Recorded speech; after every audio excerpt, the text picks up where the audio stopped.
Hello दोस्तों, मैं Mahesh Kushwaha carry on classes में आपका बहुत बहुत स्वागत है। जैसा कि हमने पिछले वीडियो में देखा था, जिसमें हमने स्वतंत्रता संघर्ष और भारतीय राष्ट्रीय आंदोलन को 3 चरणों में डिवाइड किया था। जिसमें हमने पहले चरण में देखा था जो उदारवादी जो राष्ट्रवाद के नेता थे वो उदारवादी ढंग से मतलब शांतिपूर्ण अहिंसा के थ्रू अपने राष्ट्र को स्वतंत्र कराने की सोचते थे।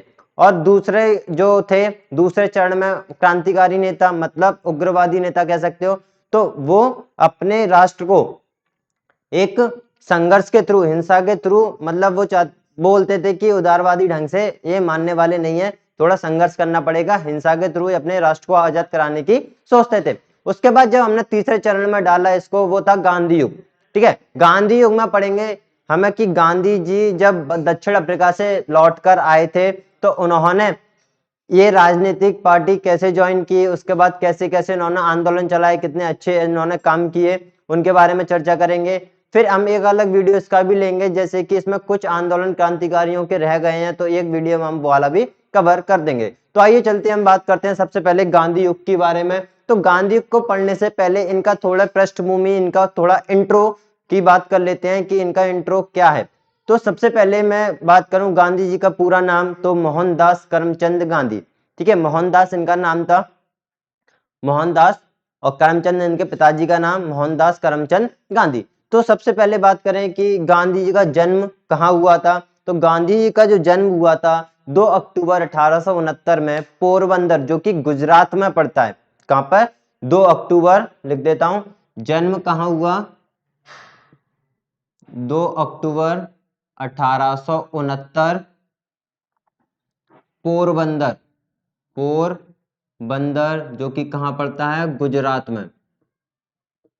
ठीक है, इनके पिताजी का नाम करमचंद गांधी था और इनकी माता का नाम पुतलीबाई था। ठीक है, ये आप शायद आप लोग अच्छी तरीके से जानते भी होंगे। और इनकी जो पत्नी थी वो थी कस्तूरबा गांधी। तो कस्तूरबा गांधी से इनका विवाह लगभग 13 वर्ष की उम्र में हुआ था। उस टाइम कस्तूरबा गांधी की उम्र भी लगभग 13 वर्ष थी और महात्मा गांधी की उम्र भी लगभग 13 वर्ष थी। मतलब छात्रावस्था में ही इनकी शादी हो गई थी। उसके बाद इन्होंने अपने पढ़ाई आगे कंटिन्यू रखी। आगे पढ़ाई करते करते इन्होंने 1889 में पढ़ाई, 1889 में ये इंग्लैंड चले गए। इंग्लैंड में इन्होंने बैरिस्टर की पढ़ाई स्टार्ट की और 1891 में इन्होंने बैरिस्टर की पढ़ाई पूरी करके, बैरिस्टर की पढ़ाई कंप्लीट करके मुकदमा लड़ने के लिए तैयार हो गए। ठीक है, मुकदमा लड़ सकते थे, पूरे कंप्लीट 1891 में हो गए। जब ये 1891 में पढ़ाई कंप्लीट करके भारत आए, ठीक है, भारत आए, तब इनका मुकाबला एक व्यापारी से हुआ, व्यापारी अब्दुल्ला। ठीक है, उनसे हुआ। उनका मुकदमा लड़ना था दक्षिण अफ्रीका में। तो इसके लिए महात्मा गांधी सहमत हो गए और दक्षिण अफ्रीका जाने के लिए वे तैयार हो गए। तो 1893 ईस्वी में, ठीक है, दक्षिण अफ्रीका की बात करें, दक्षिण अफ्रीका 1893 ईस्वी में दक्षिण अफ्रीका गए। ठीक है, यहाँ पे याद रखना 1893 में दक्षिण अफ्रीका गए और 1915 में आए थे वापस। तो लगभग 22 साल, ठीक है, लगभग 22 साल ये साउथ अफ्रीका में रहे। तो 1893 में जब ये दक्षिण अफ्रीका गए, किसका मुकदमा लड़ने के लिए? एक व्यापारी था अब्दुल्ला, उसका मुकदमा लड़ने के लिए। लेकिन इसी क्रम में जब वो जा रहे थे तो जाते टाइम डरवन से लेकर एक प्रिटोरिया की यात्रा कर रहे थे। डरवन से प्रिटोरिया की यात्रा कर रहे थे दक्षिण अफ्रीका में। तो उस समय इनको एक मैनिसबर्ग, ठीक है, मैरिन्सबर्ग नाम स्टेशन पे इनको उतार दिया गया। मतलब वहां पर काले गोरे का सबसे ज्यादा भेद हुआ और इनको बहुत ज्यादा अपमानजनक लगा। तो गांधी जी ने वही सोच लिया था कि मुझे इसके लिए कुछ ना कुछ करना पड़ेगा। ठीक है, तो पहली बार उनको कारेगोले का भेद के बारे में पता लगा कि कारेगोले का भेद कितना बुरा होता है, और इनके बारे में इन्होंने सोचना चालू किया। डरवन से लेकर प्रिटोरिया की यात्रा कर रहे थे। कहां से? डरवन से प्रिटोरिया, जो कि दक्षिण अफ्रीका में। ठीक है, वहां से फिर इनको मैनिसबर्ग नामक स्टेशन पर उतार दिया गया काले गोरे के भेद के चक्कर में। ठीक है, तब गांधी जी ने सोच लिया कि अब तो इसके लिए कुछ करना है। और इसी क्रम में एक साल बाद जब वो पहुंचे तो 1894 ईस्वी में, 1894 ईस्वी में इन्होंने नडाल इंडियन कांग्रेस की स्थापना की। नडाल इंडियन कांग्रेस की स्थापना की। ठीक है दोस्तों, तो 1894 ईस्वी में नडाल कांग्रेस, यहां पे लिख सकते हो नडाल कांग्रेस। ठीक है, नडाल इंडियन कांग्रेस की स्थापना किसने की थी? Nadal Indian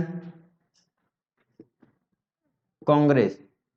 Nadal Indian Congress की स्थापना 1894 ईस्वी में महात्मा गांधी जी ने की थी। कहां पर की थी? दक्षिण अफ्रीका में की थी। और जब ये चलता गया ये क्रम 1894 के बाद, क्योंकि देखो यहां पर 1915 के पहले जो भी काम किए वो सब दक्षिण अफ्रीका में किए गांधी जी ने। ठीक है, 1915 में जब भारत आ गया उसके बाद फिर भारत के लिए वो काम करने लगे थे। तो 1915 से पहले के जो काम थे वो दक्षिण अफ्रीका में ही थे। तो 1894 में नडाल इंडियन कांग्रेस की स्थापना की। उसके बाद 1903 में, कब?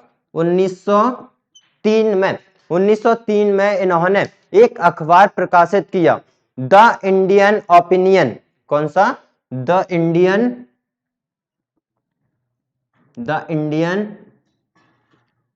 ओपिनियन। ये एक अखबार था जो इन्होंने, किसने प्रकाशित किया? ये महात्मा गांधी ने साउथ अफ्रीका में द इंडियन ओपिनियन 1903 में एक अखबार प्रकाशित किया। ठीक है, और एक साल बाद ही, ठीक है, एक साल बाद ही इन्होंने दक्षिण अफ्रीका में एक आश्रम खोला, फिनिक्स आश्रम। फिनिक्स आश्रम 1904 में ही फिनिक्स आश्रम। ये थोड़े इंपॉर्टेंट फैक्ट है, डायरेक्टली पूछ लिए जाते हैं। फिनिक्स आश्रम की स्थापना किसने की थी? महात्मा गांधी ने। कहां पर की थी? दक्षिण अफ्रीका में की थी। ऐसे कि नडाल इंडियन कांग्रेस की स्थापना किसने की थी? तो महात्मा गांधी ने। कहां की थी? दक्षिण अफ्रीका में की थी। तो ये डायरेक्टली क्वेश्चन इससे पूछ लिए जाते हैं। ये कोई डीप में इनका कुछ ज्यादा महत्व नहीं है, केवल ये ऑब्जेक्टिव बेस के लिए। तो 1904 में इन्होंने एक आश्रम की स्थापना की थी। कौन सी? फिनिक्स आश्रम खोला, फिनिक्स आश्रम 1904 ईस्वी में। अब 2 साल बाद ही इन्होंने एक बड़ा कदम उठाया, सत्याग्रह का प्रयोग किया। कब? 2 साल बाद, मतलब 1906 में इन्होंने सत्याग्रह का प्रयोग किया। सत्याग्रह का मतलब क्या होता है? कि सत्य और अहिंसा के मार्ग पर चलकर जीत को हासिल करना। सत्य और अहिंसा मतलब लड़ाई ना करना, उसके मार्ग पर चलकर जीत को हासिल करना, इसको कहते हैं सत्याग्रह। पहली बार सत्याग्रह का प्रयोग गांधी जी ने कहां किया था? दक्षिण अफ्रीका में किया था। कहां पर? दक्षिण अफ्रीका में। अगर हम बात करें भारत में कहां किया था, तो भारत में किया था चंपारण में। ठीक है, भारत में चंपारण में किया था। और पहली बार उनके जीवन की बात करें तो पहली बार किया था दक्षिण अफ्रीका में। कब? 1906 में सत्याग्रह का प्रयोग। ठीक है, सत्याग्रह का प्रयोग किया था पहली बार। कहां पे? दक्षिण अफ्रीका में। 1904 में दक्षिण अफ्रीका में ही होंगे। ठीक है, उसके बाद 1909 में, उसके बाद 1909 में इन्होंने दक्षिण अफ्रीका में एक पुस्तक लिखी। ठीक है, पुस्तक प्रकाशित की, हिंद स्वराज। हिंद स्वराज ये पुस्तक थी, किसके द्वारा लिखी गई? महात्मा गांधी के द्वारा लिखी गई। तो दोस्तों ये था थोड़ा सा, जब दक्षिण अफ्रीका में महात्मा गांधी थे तो दक्षिण अफ्रीका में इन्होंने क्या क्या काम किए। इन्होंने आंदोलन भी चलाया, काले गोरे का भेद भी समाप्त इन्होंने किया। तो सत्य और अहिंसा के माध्यम से सत्याग्रह चलाया। ठीक है, ये काफी हद तक सफल हुआ। उसके बाद भारत में भी इनकी बहुत ज्यादा प्रशंसा हुई। जन साधारण लोग थे वो भी महात्मा गांधी को बहुत ज्यादा पहचानने लगे। राष्ट्रीय नेता तो पहचानते ही थे। ठीक है, ये भी मतलब लोकप्रिय हो गए, ये भारत में भी बहुत ज्यादा लोकप्रिय हो गए। जैसे ही ये भारत आए तो कांग्रेस ने और जो राजनीतिक पार्टी थी उन्होंने इनको अपने में मिला दिया और काम करना चालू कर दिया, और अच्छे अच्छे इन्होंने काम भी किए थे। तो ये था दक्षिण अफ्रीका में इनका काम। ये इंपॉर्टेंट फैक्ट है, आप इनको याद रखना क्योंकि ये डायरेक्टली एग्जाम में पूछ लिए जाते हैं। ठीक है दोस्तों, तो ये हो गया दक्षिण अफ्रीका में पूरा इनका काम क्या था। अगर हम बात करें जब ये भारत आए, ठीक है, कब भारत आए? ये 1915 में, 9 जनवरी 1915 में भारत लौटे। ठीक है, 9 जनवरी 1915 में भारत लौटे। जब ये भारत लौटे तो इसी दिन को अप्रवासी दिवस के रूप में मनाया जाता है। अप्रवासी दिवस के रूप में मनाया जाता है वो इन्हीं के लिए, क्योंकि ये बहुत बड़ा खुशी का दिन था जब इतने बड़े जो राजनीतिक तो नहीं थे उस टाइम पे, लेकिन बहुत महान व्यक्ति थे, वो भारत में लौट रहे थे। तो अगर बात करें महात्मा की उपाधि किसने दी थी इनको, ठीक है, रविन्द्रनाथ टैगोर ने इनको महात्मा की उपाधि दी थी। जब 9 जनवरी को, कब, 9 जनवरी 9 जनवरी 1915 को भारत लौटे। कब लौटे ये? 9 जनवरी 1915 को भारत लौटे। तब इन्होंने अपने काम करना स्टार्ट किए, राजनीतिक पार्टी से जुड़े, और राजनीतिक का जो इनको ज्ञान दिया था पूरा राजनीति का, तो वो इनके गुरु थे गोपाल कृष्ण गोखले, जिन्होंने इनको राजनीति का पूरा ज्ञान दिया था।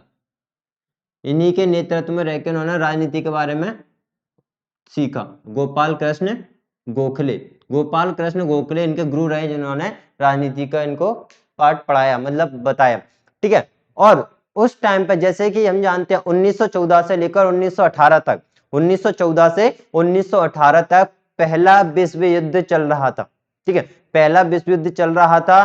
तो ब्रिटिश जो सरकार थी वो चाहती थी कि ज्यादा से ज्यादा भारतीय हमारा साथ दें, वो चाहती थी ज्यादा से ज्यादा भारतीय हमारा साथ दें। अब गांधी जी भारत में आ चुके थे, तो गांधी जी खुद चाहते थे कि जो भारतीय हैं वो ब्रिटिश सरकार का साथ दें, जिससे जो ब्रिटिश सरकार होगी वो हमारी भी मांगों को पूरा करेगी, हम उनके बदले में इनसे कुछ मांग सकते हैं। लेकिन आखिरकार ऐसा हुआ नहीं था, वो वाली बात अलग है। लेकिन इनके गांधी जी के दिमाग में ये वाली बात थी कि हमारी भी मांगे जो ब्रिटिश सरकार पूरा कर सकती है, इसलिए ज्यादा से ज्यादा हमें ब्रिटिश सरकार का प्रथम विश्व युद्ध में साथ देना है। तो इन्होंने ही सब जो जनता थी, जो सैनिक थे, उनको साथ देने को कहा, ठीक है, उनको मनाया भी और मना भी लिया था अच्छा खासा, उनको साथ देने के लिए कहा। इसीलिए इनको सार्जेंट की उपाधि दी गई थी, सार्जेंट की संज्ञा दी गई थी, भर्ती करने वाला सार्जेंट, ठीक है, भर्ती करने वाला सार्जेंट, किसमें? ब्रिटिश सेना में भर्ती करने वाला सार्जेंट, ठीक है, भर्ती करने वाला सार्जेंट किनको कहा गया है? महात्मा गांधी को कहा गया है। भर्ती करने वाला सार्जेंट किसको कहा गया है? महात्मा गांधी को कहा गया है। तब ये भारत आए तो भारत में इन्होंने 1916 में एक साबरमती आश्रम की स्थापना की, साबरमती आश्रम, ठीक है, साबरमती आश्रम की स्थापना की महात्मा गांधी जी ने, जैसे कि सब लोग आप जानते ही होंगे, साबरमती आश्रम की स्थापना की। अब थोड़ा और आगे चले, 1917 में एक बहुत बड़ी एक घटना हुई, चंपारण, चंपारण, ठीक है, चंपारण सत्याग्रह, ठीक है, चंपारण सत्याग्रह, ठीक है दोस्तों। तो 1917 में चंपारण सत्याग्रह, जिसको पहला सविनय अवज्ञा आंदोलन कहा जाता है, पहला सविनय अवज्ञा, पहला सविनय अवज्ञा, ठीक है, इसी को कहा जाता है। इस आंदोलन में क्या हुआ था? एक चंपारण जगह पर, ठीक है, तो यहाँ पे क्या हुआ था? तीन काठिया प्रणाली के विरोध में, तीन काठिया प्रणाली क्या होती है, यहाँ पे लिख देता हूं पहले, तीन काठिया प्रणाली के विरोध में ये चंपारण सत्याग्रह शुरू किया गया था। तीन काठिया प्रणाली का मतलब होता है कि जिसके पास 20 में से 3, मतलब 20 काठ में से 3 काठ जो जमीन होती थी वो नील की खेती करने के लिए होती थी, ठीक है। जो गोरे बागान मालिक थे उन्होंने किसान से एक एग्रीमेंट साइन करवा लिया, जिसमें से 20 में से 3 काठ की जो जमीन होती थी उसमें नील की खेती करो, ठीक है, इसलिए 3 काठिया इसको बोलते हैं। 20 में से 3 काठ की जमीन होती थी उसमें नील की खेती करो, लेकिन किसान इससे खुश नहीं थे, वो चाहते थे नहीं करेंगे। क्यों? क्योंकि नील की खेती की जो जड़ें होती हैं इतनी बड़ी होती थी कि जो उपजाऊ भूमि होती थी वो भी खराब हो जाए, तो वो खुद नहीं चाहते थे कि नील की खेती करें, इसलिए 3 काठिया प्रणाली हुई। अब इस क्रम में इस क्रम में गांधी जी आए चंपारण में। गांधी जी चंपारण में पहुंचे राजेंद्र प्रसाद के साथ, लेकिन कुछ अधिकारियों ने उनको रोकने का प्रयास किया। अब अधिकारियों को रोकने के प्रयास के वजह से भी गांधी जी ने डटे रहे, वो अपने मतलब वो जाना ही चाहते थे, उनको रोकने तो वो कैसी भी सजा पाने के लिए तैयार हो गए थे, ठीक है। लेकिन फिर धीरे धीरे अधिकारियों ने भी उनको अंदर आने दिया, ठीक है, चंपारण में भी आने दिया। अब फिर गांधी जी के प्रभाव के वजह से फिर उन्होंने अधिकारियों ने, जो अंग्रेज अधिकारियों थे, उन्होंने इस मामले पर जांच बैठाई, ठीक है, और एक आयोग का गठन किया और उस आयोग के सदस्य बनाए गए महात्मा गांधी। उस आयोग के जो सदस्य थे वो थे महात्मा गांधी, और महात्मा गांधी ने अपनी शर्त रख दी कि 3 काटिया प्रणाली बंद हो और जो किसानों से अवैध रूप से जो टैक्स वसूला गया है या फिर जो धन वसूला गया है उसकी वापसी करो, ठीक है। धीरे धीरे ये चला तो अधिकारी मान भी गए थे, और जो बागान किसान भी थे, गोरे बागान किसान, गोरे बागान किसान नहीं सॉरी मालिक, गोरे बागान मालिक जो थे वो इसको मानने के लिए तैयार हो गए, और जो अवैध रूप से वसूला गया जो टैक्स था उसका 25% देने के लिए वो तैयार हो गए, और बाद में ये चंपारण छोड़ के भी चले गए। तो इस प्रकार से गांधी जी का ये चंपारण सत्याग्रह, जो कि पहली सविनय अवज्ञा आंदोलन के नाम से जाना जाता है, इसमें उनको सफलता मिली और ये आगे बढ़े। अब हुआ क्या, इसके एक साल बाद, इसके एक साल बाद कब, 1918 ईस्वी में, 1918 ईस्वी में अहमदाबाद में मील मजदूर आंदोलन हुआ। अहमदाबाद में मील मजदूर आंदोलन, मील मजदूर आंदोलन, ठीक है, ये कहां हुआ, अहमदाबाद में। यहां पे क्या हुआ, ये मजदूर जो थे, मील के जो मजदूर थे, वो बोनस के लिए लड़ाई कर रहे थे। ये चाहते थे कि हमें 50% बोनस मिले, लेकिन जो अधिकारी थे वो बोनस देने के लिए मना कर रहे थे, वो कह रहे थे हम 20% ही बोनस देंगे। तो इसके वजह से ये जंग छिड़ गई, जिसके वजह से जंग छिड़ गई।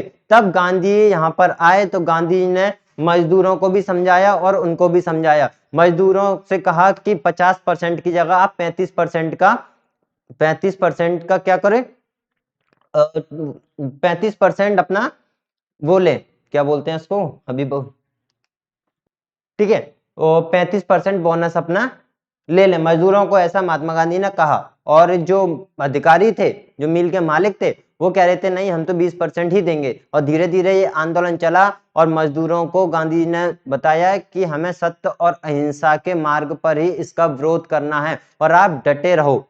तो ऐसा क्रम में चलता गया और आखिरकार जो मालिक थे उनको मानना पड़ा और 35% का बोनस देने के लिए वो तैयार हो गए। तो ये भी महात्मा गांधी जी का मील मजदूर आंदोलन था, वो भी सफल हुआ, ठीक है। ये छोटे छोटे आंदोलन हैं। 1917 में चंपारण सत्याग्रह आंदोलन हुआ, 1918 में मील मजदूर आंदोलन हुआ। तो इनमें गांधी जी को सफलता हाथ लगी और इनकी बातें मानी गई। उसके क्रम में अगर हम आगे और चले तो 1918 ईस्वी में ही, 1918 ईस्वी में ही क्या हुआ, एक खेड़ा का आंदोलन, ठीक है। 1918 में क्या हुआ, खेड़ा आंदोलन, खेड़ा आंदोलन, ठीक है। खेड़ा आंदोलन क्या था, तो खेड़ा आंदोलन इसको प्रथम असहयोग आंदोलन कहते हैं। क्या, प्रथम असहयोग आंदोलन कहा जाता है, ठीक है। तो इस आंदोलन में क्या हुआ, तो खेड़ा नामक जगह पर जो जमीन में जो उपजाऊ जो फसल होती थी वो क्या हो गई थी, उस टाइम बंजर हो गई थी, मतलब बिल्कुल फसल हुई नहीं थी, बिल्कुल भी फसल नहीं हुई थी। और राजस्व संहिता, ठीक है, राजस्व संहिता के अनुसार जब किसी खेत में 1/4 से कम, 1/4 से कम भूमि उपजाऊ हो पाती है तो उस पर कोई लगान, कोई टैक्स नहीं लगता। लेकिन वहां की जो सरकार थी, जो ब्रिटिश सरकार थी, वो फिर भी कर वसूल रही थी, टैक्स वसूल रही थी, लगान वसूल रही थी। लेकिन इसी के चक्कर में खेड़ा आंदोलन हुआ और गांधी जी यहाँ पर पहुंचे, इसको भी धीरे धीरे समाप्त किया गया, ठीक है। और गांधी के साथ थे वल्लभ भाई पटेल। गांधी जी के साथ कौन थे, वल्लभ भाई पटेल थे। तो वल्लभ भाई पटेल के नेतृत्व में भी गांधी और वल्लभ भाई पटेल ने इस आंदोलन को बिल्कुल सही ढंग से चलाया और आखिरकार जो जीत हुई वो महात्मा गांधी की ही हुई। इनको कोई भी टैक्स नहीं देना पड़ा था, लेकिन जो अधिकारी थे उन्होंने एक शर्त रख दी थी कि एक साल तक कोई टैक्स नहीं लेना, और जो टैक्स के जो छूट थी वो भी इनको दे दी थी, कम परसेंट का इनको टैक्स देना पड़ता। तो ऐसा यहाँ पे इनको भी फायदा हो गया था। तो अब महात्मा गांधी का ये भी आंदोलन ठीक सही तरीके से चला और यहाँ पे भी उनको थोड़ा सम्मान मिला और जीत का एहसास भी इनको अपने आप में हो गया था कि आगे आप और कुछ कर सकते हैं। तो ये चला। अब इसके बाद जो सबसे बड़ा आंदोलन, ठीक है, सबसे बड़ा आंदोलन की जो शुरुआत में आएगा वो होगा खिलाफत आंदोलन, उसके बाद असहयोग आंदोलन। ठीक है, खिलाफत आंदोलन। तो खिलाफत आंदोलन क्यों हुआ था? तो खिलाफत आंदोलन हुआ था जैसे कि तुर्की के खलीफा थे। कहाँ के? तुर्की के खलीफा, जो कि मुस्लिम जो जनता थी वो तुर्की के खलीफा को बिल्कुल धार्मिक मानती थी, अपना बहुत बड़ा नेता मानती थी। भारत की जनता नहीं, भारत की मुस्लिम जनता ही नहीं, पूरे देशों की जो मुस्लिम मुस्लिम जनता थी वो तुर्की के खलीफा को क्या मानती थी? एक अपना बहुत धार्मिक नेता मानती थी। और ब्रिटिश उसके साथ, जो तुर्की के खलीफा था उसके साथ क्या कर रहे थे? एक अपमानजनक व्यवहार कर रहे थे। ठीक है, अपमानजनक व्यवहार कर रहे थे। तो यहाँ पर लिख देता हूं खिलाफत आंदोलन। खिलाफत आंदोलन कब हुआ? खिलाफत आंदोलन, ठीक है, खिलाफत आंदोलन, खिलाफत 1919 से लेकर 1922, 1919 से लेकर 1922 ईस्वी तक। तो इन्होंने क्या किया? ब्रिटिश सरकार ने जो तुर्की के खलीफा था उनका अपमानजनक व्यवहार किया। और व्यवहार करने का कारण क्या था?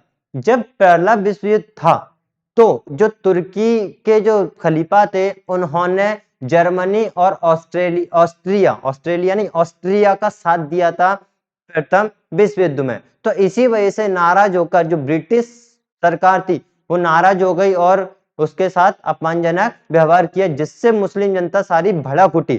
ठीक है, जिससे मुस्लिम जनता सारी भड़क उठी। पहले तो दो अली बंधुओं ने ये इसकी शुरुआत की थी 1919 में। अली बंधुओं ने, एक सेकेंड, ठीक है, दो अली बंधुओं ने इसकी स्टार्ट की थी 1919 में, जिनमें थे मोहम्मद अली और शौकत अली। मोहम्मद अली और शौकत अली, इन्होंने स्टार्टिंग की थी खिलाफत आंदोलन के 1919 में। धीरे धीरे खिलाफत आंदोलन आगे बढ़ा और इसमें गांधी जी ने अपना सहयोग दिया। और गांधी जी को भी सहयोग इसलिए दिया था क्योंकि वो भी चाहते थे कि मुस्लिम जनता जो है वो हमारे साथ आए, भारत की जो मुस्लिम जनता है वो हमारे साथ आए और इस राष्ट्रीय आंदोलन में हमारा साथ दे। तो इसी वजह से उन्होंने खिलाफत आंदोलन में हिस्सा लिया और इसको भी सही ठीक तरीके से अपना आधार बनाया कि इसके जरिए इन्होंने एक अन्य आंदोलन, एक दूसरा जो आंदोलन था वो था असहयोग आंदोलन। कौन सा? असहयोग आंदोलन। ये सबसे बड़ा आंदोलन माना जाता है, असहयोग आंदोलन। ठीक है, असहयोग आंदोलन। अब ये आंदोलन जो है ये 1920 से लेकर 1922 तक चला, 1920 से लेकर 1922 तक। अब ये चला क्यों? देखो, जैसा कि हमें पता है, जैसे हमने पहले भी पढ़ चुके हैं कि भारत में एक ऐसे मतलब एक्ट पास हो रहे थे, जैसे हम रॉलेट एक्ट की बात करें तो रॉलेट एक्ट जब पास हुआ था, आया था, तो उससे जो जनता थी वो भड़क गई। ठीक है, और गांधी जी की मांगों को भी नहीं माना गया। ठीक, गांधी जी ने बोला था कि जो अमृतसर में जो व्यवहार हुआ था वो बहुत बेकार था, उसके लिए आप माफी मांगो।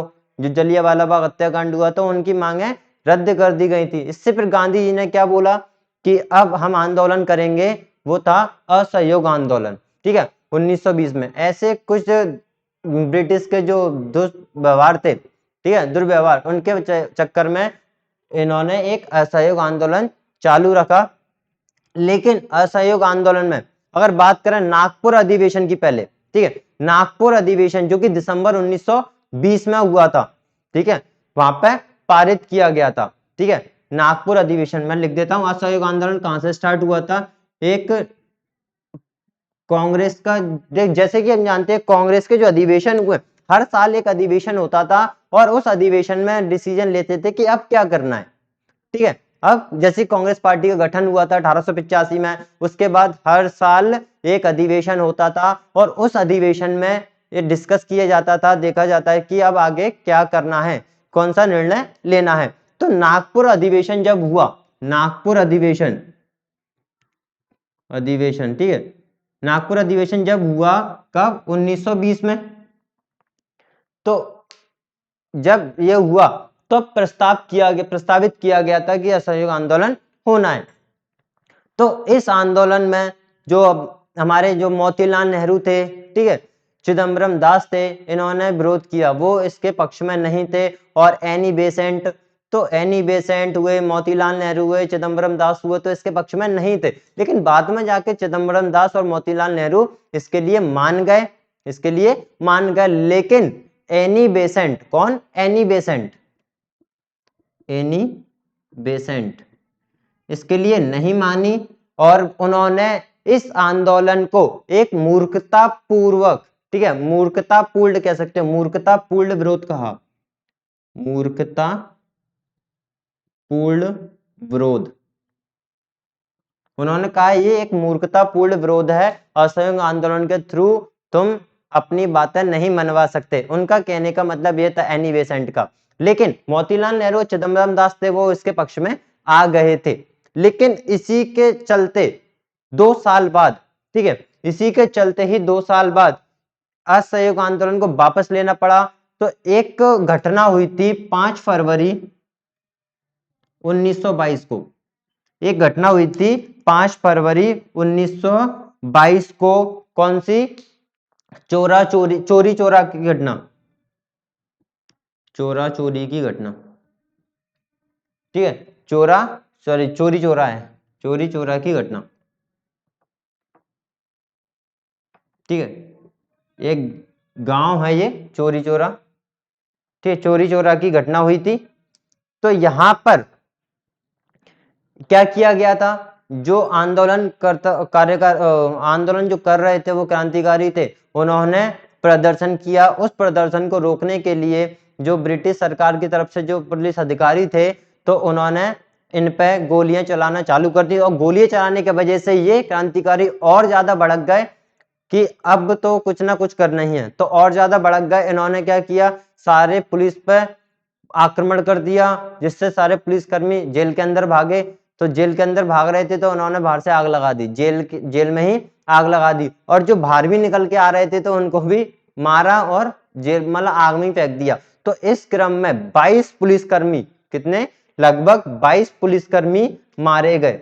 इसमें लगभग 22 पुलिसकर्मी मारे गए। तब गांधी जी ने सोचा यार ये तो क्या है, ये तो एक हिंसा का रूप ले रहा है, एक असहयोग आंदोलन तो एक हिंसा का रूप ले रहा है। और वो किसके थे, वो सत्याग्रह के मानने वाले थे, मतलब सत्य और अहिंसा पर चलने वाले थे। तो एक हिंसा के रूप को देखकर उन्होंने इस आंदोलन को क्या कर दिया, रद्द कर दिया। तो 11 फरवरी, देखो 5 फरवरी को ये घटना हुई और 6 दिन बाद ही, कब, 11 फरवरी को, 11 फरवरी 1922 को आंदोलन रद्द हो गया। ठीक, आंदोलन रद्द कर दिया गया, आंदोलन समाप्ति की घोषणा कर दी कि आंदोलन को समाप्त किया जाए। ठीक है, आंदोलन समाप्ति की घोषणा इन्होंने कर दी।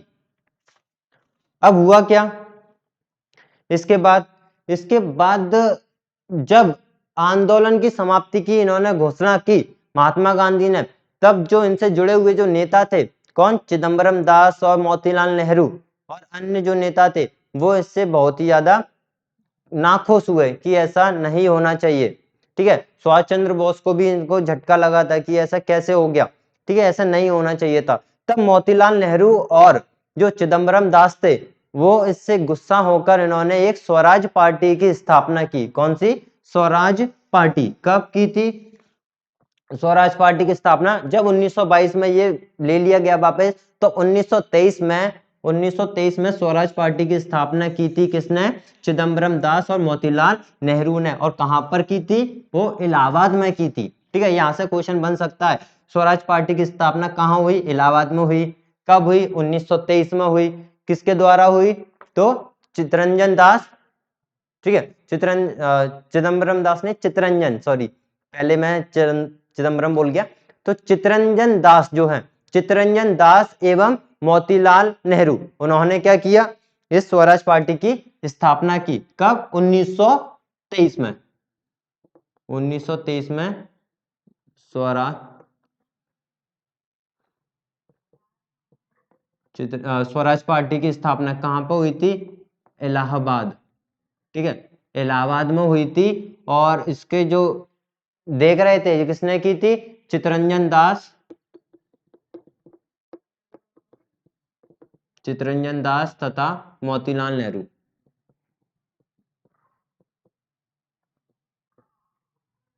ठीक है, चितरंजन दास तथा मोतीलाल नेहरू, इन्होंने इस स्वराज पार्टी की स्थापना की और ये उसको आंदोलन को आगे रखने के लिए ये कर रहे थे। इनका जो मेन उद्देश्य था वो था जो विधान परिषद थे उनके चुनाव जो होते थे उनमें भाग लेना। जो विधान परिषद हो रही थी, विधान परिषद जो बैठी थी, तो उनके चुनावों में भाग लेना ही इनका मेन उद्देश्य था और इसके वजह से इन्होंने स्वराज पार्टी की स्थापना की। जब धीरे धीरे ये चला, ठीक है, ये चला तो स्वराज पार्टी भी बन गई थी, इधर असहयोग आंदोलन भी समाप्त हो गया था और धीरे धीरे सब नाराज भी हो रहे थे कि असहयोग आंदोलन क्यों समाप्त कर दिया गया। तो इससे इन दोनों में मतभेद हो गया, किसमें? मोतीलाल नेहरू और महात्मा गांधी में, ठीक है। तो बाद में हुआ क्या कि धीरे धीरे चलते गए तो इन्होंने क्या किया, एक समझौता किया आपस में, ठीक है, आपस में एक समझौता किया गया जिसको और कह सकते हो चिदम्बरम दास, जो चितरंजन दास, ठीक है, चितरंजन दास भी इसमें थे। तो चितरंजन दास और महात्मा गांधी के बीच में क्या हुआ, एक समझौता हुआ जिसको गांधी दास समझौता बोलते हैं, ठीक है, गांधी दास समझौता, गांधी दास पैक्ट कह सकते हो, ठीक है, गांधी दास पैक्ट कब हुआ था? 1924 में। 1924 में गांधीदास पैक्ट मतलब गांधीदास का समझौता हुआ 1924 में, इनमें बातें मनवाई गई। अब हुआ क्या, इसके बाद एक बड़ा आंदोलन और शुरुआत हुई एक बड़े आंदोलन की, वो था सविनय अवज्ञा आंदोलन। देखो सविनय अवज्ञा आंदोलन, सविनय अवज्ञा आंदोलन, ठीक है, सविनय अवज्ञा आंदोलन जो हुआ वो 1930 से लेकर 1934, कब? 1930 से लेकर 1934। हालांकि ये पूरा कंटिन्यू नहीं चला था, 1930 से लेकर 1934 कंटिन्यू नहीं चला था, ये 1930 से पहले 1931 तक था, 1930 से पहले 31 तक था, फिर 1932 से फिर 1934 तक था, बीच में इसको होल्ड कर दिया गया था, ठीक है, क्योंकि गोलमेज सम्मेलन के वजह से, और गोलमेज सम्मेलन में इनको कोई नतीजा नहीं मिला था तो इन्होंने फिर से दोबारा से इसकी शुरुआत कर दी। तो ये सविनय अवज्ञा आंदोलन शुरुआत की हुई थी। तो इस आंदोलन में 1930 में, कब? 1930 में 11 सूत्री मांगे रखी गई थी, ठीक है, 1930 में 11 सूत्री मांगे रखी गई थी जिसमें बोला गया था कि जो सेना का खर्च है वो कम हो, ठीक है, पहली मांग। दूसरी मांग कह सकते हो कि जो सेना का खर्च एक तो कम हो, वो बोला गया था, और दूसरी बात जो जेल में जो राजनीतिक नेता थे उनको भी छुड़ाने के लिए बोल दिया गया था। तो अगर मैं आपको बताऊं तो 11 की 11 कौन सी शर्तें थी, तो पहली थी सिविल सेवा तथा सेना के खर्च को 50% तक कम करना, ठीक है, नशीली वस्तुओं पर विक्रय पर पूर्ण रूप से प्रतिबंध लगा देना, ठीक है, और आगे था जैसे कि सीआईडी विभाग पर सार्वजनिक नियंत्रण करना। तो ऐसे ऐसे बहुत थी, आप पढ़ सकते हो, वैसे नहीं तो मैं बोलते जा रहा हूँ, लिखना हो तो लिख सकते हो। शस्त्र कानून में परिवर्तन किया जाए, इस वजह से किया था। सभी राजनीतिक बंदियों को छोड़ दिए जाए, जैसे कि मैं आपको पहले बता चुका हूं। और डाक आरक्षण बिल पास करना, डाक का जो आरक्षण मिलता था उसका बिल पास करना, वो किया जाए। रुपए के विनिमय दर को घटाकर 1 सीलिंग और 4 पेंस में 4 पेंस कर दी जाए, ठीक है, विनिमय दर को घटाओ रुपए की, ऐसा कुछ बोला था। तो ऐसी ऐसी इन्होंने 11 शर्तें रखी थी, जिसमें एक थी लगान में 50% की कमी करो, ठीक है, लगान नहीं देंगे उसमें 50% की कमी करो। तो ऐसी इन्होंने शर्तें रखी थी, ठीक है। शर्तों के कारण क्या हुआ, इन्होंने, जब इनके जो वायसराय थे वो थे लॉर्ड, जो वायसराय थे उस टाइम पर वो थे लॉर्ड इरविन। सविनय अवज्ञा आंदोलन में 11 शर्तें थी, ठीक है, 11 सूत्री, जो 11 शर्तें लिख दो, 11 जो शर्तें थी, ठीक है, वो रखी गई थी। और इस टाइम पे जो वॉयसराय थे लॉर्ड इरविन, तो लॉर्ड इरविन ने इनकी शर्तों को मानने से इनकार कर दिया और कोई मतलब फैसला ही नहीं लिया, ठीक, चुप्पी साधे बैठे, उनको कोई फैसला नहीं लिया गया। तब गांधी जी ने क्या किया, इसमें एक 11 शर्तों में एक वो भी था, नमक के टैक्स को कम करना। तो फिर इसी डिसीजन में फिर गांधी जी ने लिया इसी क्रम में कि दांडी यात्रा करो, ठीक है, नमक का जो टैक्स होता है उसको कम कराने के लिए उन्होंने दांडी मार्च निकाला, दांडी यात्रा की और नमक के कानून को तोड़ा। तो दांडी मार्च की बात करें तो दांडी मार्च जिसको बोलते हैं, दांडी यात्रा भी जिसको बोलते हैं, सॉल्ट मार्च भी इसको बोलते हैं। तो दांडी मार्च की जो स्टार्टिंग की थी वो की थी 12 मार्च 1930 में। कब? 12 मार्च 1930 में। ये डेट आप याद रखना, बहुत इंपॉर्टेंट है। तो दांडी मार्च की जो स्टार्टिंग की थी 12 मार्च 1930 में और 5 अप्रैल, देखो आप कंफ्यूज मत होना, 6 अप्रैल नहीं है, 5 अप्रैल को ये दांडी मतलब पहुंच गए थे और 6 अप्रैल को इन्होंने कानून तोड़ा, 6 अप्रैल को कानून तोड़ा। तो 12 मार्च 1930 से लेकर 5 अप्रैल 1930, ठीक है, 5 अप्रैल 1930 तक ये कहां पहुंच गए, ये दांडी पहुंच गए। और 6 अप्रैल को इन्होंने नमक कानून तोड़ा, एक मुट्ठी नमक हाथ में लेकर नमक कानून तोड़ा, 6 अप्रैल को नमक कानून तोड़ा, ठीक है। लगभग 24 दिन की यात्रा में इन्होंने, लगभग 24 दिन की यात्रा में इन्होंने 240 किलोमीटर का लंबा सफर तय किया। 24 दिन की यात्रा में 240 किलोमीटर का लंबा सफर तय किया। जब दांडी मार्च स्टार्ट की थी तो लगभग 78 लोग थे, ठीक है, 78 लोगों के साथ इन्होंने दांडी मार्च स्टार्ट की। उसके बाद तो लाखों लोग जुड़ गए थे इसके साथ, ठीक है। तो कब तक, 24 दिन में ही 240 किलोमीटर की दूरी इन्होंने तय की।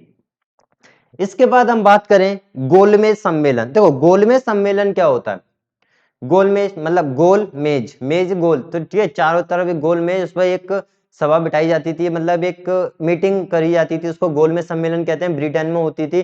तो ये हुई थी 1930 में, 1931 में और 1932 में, 1930, 1931 और 1932 में।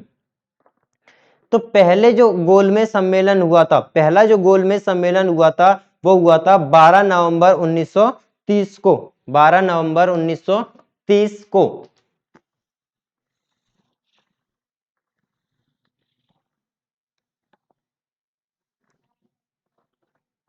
ठीक है, गोलमेज सम्मेलन की बात करें तो गोलमेज सम्मेलन, 3 गोलमेज सम्मेलन हुए, ठीक है।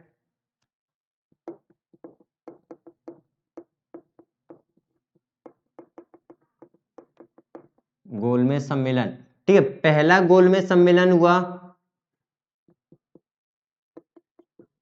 प्रथम गोलमेज, ठीक है, द्वितीय गोलमेज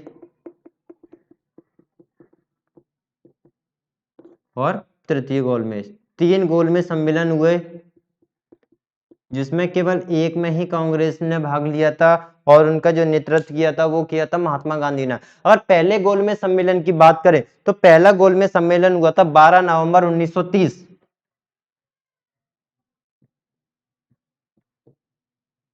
ठीक है, 12 नवंबर 1930 में पहला गोलमेज सम्मेलन हुआ था। इसमें कांग्रेस ने भाग नहीं लिया था, ठीक है, इसमें कांग्रेस ने भाग नहीं लिया था। ये गोलमेज सम्मेलन इसलिए हुआ था जैसे कि रॉलेट एक्ट पास हुआ था और ज्यादा एक्ट पास हुए थे, उन पर चर्चा करने के लिए, जैसे साइमन कमीशन था तो उस पर चर्चा करने के लिए एक गोलमेज सम्मेलन हुआ था। तो 12 नवंबर 1930 में इतना याद रखना, पहला गोलमेज सम्मेलन हुआ था, इसमें कांग्रेस ने भाग नहीं लिया था। दूसरा गोलमेज सम्मेलन हुआ, ठीक है, दूसरा जो गोलमेज सम्मेलन हुआ वो हुआ 29 अगस्त 1931 को, 29 अगस्त 1931 को, ठीक है। 29 अगस्त 1931 को ये लंदन में हुआ था। कहां पर हुआ था? लंदन में हुआ था। ठीक है, ये कहां हुआ? लंदन में हुआ था। इसमें कांग्रेस ने भाग लिया और कांग्रेस की तरफ से जो नेता थे वो थे महात्मा गांधी। ठीक है, महात्मा गांधी। उन्होंने, उनको पता था कि मेरा यहाँ पे कोई मतलब ही नहीं है, कोई बात मानेगा ही नहीं, तो ये भाग लिया था। इन्होंने बातें रखी थी लेकिन कोई फर्क ही नहीं पड़ा, कोई मतलब ही नहीं निकला उसका। और वायसराय से बात भी हुई थी, उन्होंने कोई रिस्पॉन्स भी नहीं दिया। तब इन्होंने क्या किया, फिर से यहाँ से निकल के 1931 में फिर से इन्होंने सविनय अवज्ञा आंदोलन चालू कर दिए। जैसा कि मैंने आपको पहले भी बताया था, 1930 से 1931 तक चला था। ठीक है, उसके बाद 31 से फिर 32 से स्टार्ट हुआ था, फिर कहां तक? 34 तक। तो यहाँ पे जैसे 31 तक चला था, जब गोलमेज सम्मेलन में आ गए थे तो बंद हो गया था। फिर से यहाँ से जाने के बाद उन्होंने सविनय अवज्ञा आंदोलन की शुरुआत कर दी। तो ये हो गया था। अगर हम तीसरे गोलमेज सम्मेलन की बात करें तो 17 नवंबर को, कब? 17 नवंबर 1932, ठीक, 32 से 34 कह सकते हो, हुआ था। इसमें भी कांग्रेस ने भाग नहीं लिया था, जिसमें भी कांग्रेस ने भाग नहीं लिया। ठीक है, अगर हम बात करें तीनों गोलमेज सम्मेलन, जो तीनों गोलमेज सम्मेलन में जो भारत की तरफ से जो प्रतिनिधित्व किया था वो किया था भीमराव अंबेडकर। तीनों में किसने लिया था? B R Ambedkar. ठीक है, हिंदी में लिख देता हूं, B R Ambedkar. B R Ambedkar ने तीनों गोलमेज सम्मेलनों में भाग लिया और दलितों के लिए इन्होंने कुछ बातें रखी। तो ये था, बस आपके केवल इतना याद रखना है कि गोलमेज सम्मेलन कब कब हुआ था। और इसमें पहले बता दूं, कांग्रेस ने दूसरे वाले में भाग नहीं लिया, वो दूसरे वाले में भाग लिया था, पहले में और तीसरे में नहीं लिया था। और कांग्रेस की तरफ से जो नेता थे वो थे महात्मा गांधी।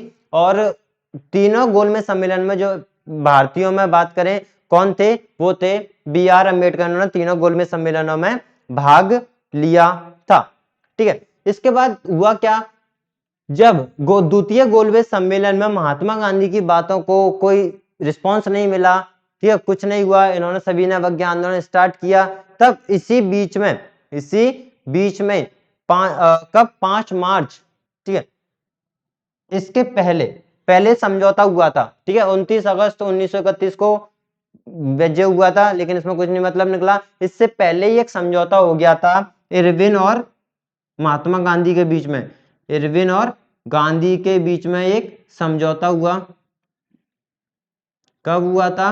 मार्च में 1931 में। ठीक है, 5 मार्च 1931। बस इतना याद रख लेना, ज्यादा इसमें कुछ है नहीं है। इरविन और गांधी के बीच समझौता कब हुआ था? 5 मार्च 1931 में हुआ था। ठीक है, इसके बाद बात करें पूना पैक्ट के बारे में। ठीक है, पूना का जो समझौता हुआ वो कैसा क्या रहा? पूना पैक्ट, तो पूना का समझौता जो हुआ वो 24 सितंबर 1932 में हुआ था। किसके साथ हुआ था? कौन कौन थे? वो तो महात्मा गांधी और डॉक्टर बी आर अंबेडकर। ठीक है, मैं मिटा देता हूं उसको।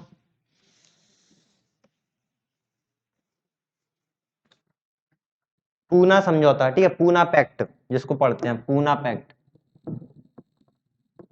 पूना पैक्ट या फिर समझौता। ठीक है, किस किस के बीच में हुआ था? डॉक्टर बी आर अंबेडकर तथा महात्मा गांधी। ठीक है, महात्मा गांधी।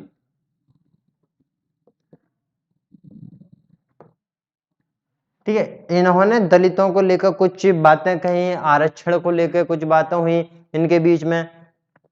तो इसी समझौते में, इसी पूना पैक्ट में ही एक समझौता हुआ कि जो आरक्षित सीटें थी, जो दलितों की जो आरक्षित सीटें थी वो क्या कर दी जाए? वो बढ़ा दी जाए। और पृथक जो चुनाव होते थे, पृथक चुनाव का मतलब है कि दलितों के चुनाव दलित ही करेंगे, ऐसा कुछ, वो समाप्त यहाँ से कर दिया गया था। ठीक है, कौन सा? पृथक निर्वाचन का जो मंडल था वो समाप्त कर दिया गया था। तो इसमें मांगे क्या क्या रखी? पहली बात, जो दलितों की जो सीट थी, कितनी दलितों की सीट थी, दलितों की सीट में वृद्धि कर दी गई और 147 कर दी गई थी बाद में, लगभग 73 थी, 73 से 147, 71 से 71 थी शायद, 71 से 147 कर दी गई। और जो निर्वाचन था, कौन सा? पृथक निर्वाचन मंडल था, उसको समाप्त कर दिया गया था। पृथक निर्वाचन मंडल में क्या होता था कि जैसे होता था ना, चुनाव की बात आती थी तब दलितों का चुनाव दलित ही करेंगे और जो दलित नहीं थे उनका चुनाव वही करेंगे, तो इसको समाप्त कर दिया गया था। अब दलितों के जो चुनाव होते थे उसमें पूरे भारतीयों को मौका दिया गया था। तो ऐसा पूना पैक्ट में हुआ था, 26 सितंबर 1932 में हुआ था। कब? 26 सितंबर 1932 में, ठीक है, जब 26 सितंबर 1932 में पूना पैक्ट हुआ था, इसके वजह से, ठीक है। यहाँ पे जो दलितों की सीट थी वो कितनी थी? 71 थी, 71 से 147 आरक्षित क्षेत्र कर दिए गए, आरक्षित क्षेत्र कर दिए गए थे, ठीक है, निर्वाचित में। और जो पृथक निर्वाचन मंडल था वो समाप्त कर दिया गया था, पृथक निर्वाचन मंडल, ठीक है, समाप्त कर दिया गया था। अब सब लोग इसका चुनाव कर सकते हैं, तो ऐसा इसमें बोला गया था। अगर हम और बात करें तो एक और आ जाता है, एक सत्याग्रह है, व्यक्तिगत सत्याग्रह, ठीक है, व्यक्तिगत सत्याग्रह। तो व्यक्तिगत सत्याग्रह क्या था? तो व्यक्तिगत सत्याग्रह 1940 में 1940 में स्टार्ट हुआ था, और जो उसके पहले जो संस्थापक के रूप में माने जाते हैं वो माने जाते हैं विनोबा भावे। केवल आप डेट याद रख लो, उसके संस्थापक याद रख लो, इसमें ज्यादा कुछ है भी नहीं। व्यक्तिगत, जैसे आप तो जानते हो कि क्रैश कोर्स चल रहा है पूरा, डीपली तो मैं वैसे भी नहीं ले रहा हूं, मैं सोच के चल रहा हूं कि आपको थोड़ा बहुत पता होगा इसलिए। तो व्यक्तिगत आंदोलन, ठीक है, व्यक्तिगत सत्याग्रह, ठीक है, ये कब हुआ था? 1940 में। और इसके जो संस्थापक की बात करें, पहले जो थे वो थे विनोबा भावे, विनोबा भावे, और दूसरे थे जवाहरलाल नेहरू, ठीक है, और तीसरे कह सकते हो ब्रह्मदत्त थे, लिख ही देता हूं, ब्रह्मदत्त थे, ठीक है, तो ये थे। और इसी में ही इस व्यक्तिगत सत्याग्रह को दिल्ली चलो का नारा दिया गया। क्या दिया गया? दिल्ली चलो, याद रखना, दिल्ली चलो का नारा व्यक्तिगत सत्याग्रह में ही दिया गया था, 1940 में था। इसके सदस्य मैंने बता दिए। अब बात करते हैं महात्मा गांधी का जो सबसे आखिरी आंदोलन रहा। महात्मा गांधी का जो सबसे आखिरी आंदोलन रहा वो था भारत छोड़ो आंदोलन, सन 1942 में, भारत छोड़ो आंदोलन,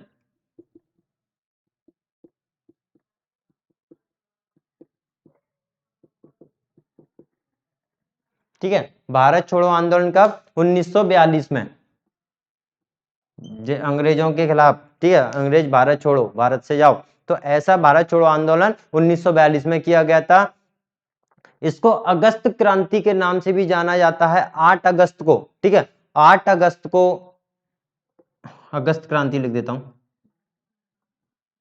अगस्त क्रांति, ठीक है, 8 अगस्त को ये चालू किया गया था, 8 अगस्त को, ठीक है, ऑपरेशन जीरो, कौन सा? ऑपरेशन जीरो, ठीक है दोस्तों। और इसी आंदोलन के वजह से, कौन से? भारत छोड़ो आंदोलन में ही एक सबसे अच्छा वो मिला कि अंग्रेज जाने के लिए तैयार हो गए थे, क्योंकि वो भी समझ गए थे कि अब भारतीयों के बिना यहाँ शासन करना संभव ही नहीं है, क्योंकि इनके अंदर, भारतीयों के अंदर बहुत ही ज्यादा क्रांतिकारी की भावना और राष्ट्रवाद की भावना पैदा हो गई है। तो यहाँ पर बिना भारतीयों के काम तो अब चलेगा ही नहीं, यहाँ पर शासन नहीं कर सकते। और लास्ट में भारत छोड़ो आंदोलन 1942 में हुआ था, बस इतना याद रख लेना, आगा खां पैलेस में, ठीक है, ठीक है, अगस्त क्रांति के नाम से इसको जानते हैं।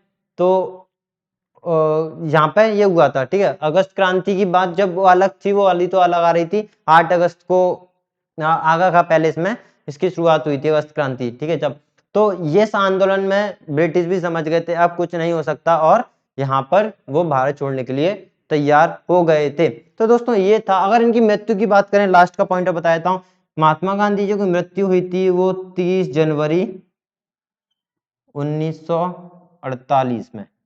जैसे कि आप सब लोगों को पता है कि इनकी मृत्यु नाथूराम गोडसे द्वारा गोली मारकर की गई थी, ठीक है। अब जो भी रीजन रहा होगा आप देखना। तो 30 जनवरी 1948 को इनकी मृत्यु हो गई थी। मतलब संविधान पूरा तरीके से बन भी नहीं पाया था, उससे पहले इनकी मृत्यु हो गई थी। अगर नहीं होती तो हो सकता है संविधान कुछ और होता, ठीक है। तो अभी कुछ नहीं कह सकते हम। तो यहाँ पर इतना ही, ठीक है। तो दोस्तों मैं आपसे विदा लेता हूँ, अगले वीडियो में फिर मिलता हूँ। उसमें कवर करेंगे हम क्रांतिकारियों के जो और अन्य आंदोलन हैं उनके बारे में चर्चा करेंगे, और लास्ट वीडियो आधे घंटे की होगी, उसमें सब कुछ एंड करके खत्म करेंगे सब कुछ, ठीक है। उसके बाद हम लास्ट की बात करेंगे, जो लास्ट टॉपिक रह जाएगा हमारे सिलेबस का वो रह जाएगा कि स्वतंत्रता के बाद जो एकीकरण था भारत का और पुनर्गठन, जैसे कि सारे जो राज्य थे, ठीक है, देशी रियासतें थी, वो भारत में कैसे मिली, जिसमें सबसे ज्यादा जो हाथ था वो था हमारे वल्लभ भाई पटेल का, ठीक है। तो उनका क्या योगदान था, उसके बाद क्या एकीकरण हुआ, राज्यों का कैसे पुनर्गठन हुआ, उसकी चर्चा हम करेंगे। तो आज के लिए बस इतना ही, अगले वीडियो में फिर मिलेंगे। बाय। और इस चैनल को लाइक शेयर सब्सक्राइब करना मत भूलिए, बेल आइकन पर जरूर क्लिक कर दिए, इससे हमारी वीडियो आपको मिलती रहे और आपको पता भी लगता रहे टाइम टू टाइम कि कब हमारी वीडियो अपलोड हो रही है कब नहीं। तो बाय, अब मैं आपसे विदा लेता हूँ, बाय।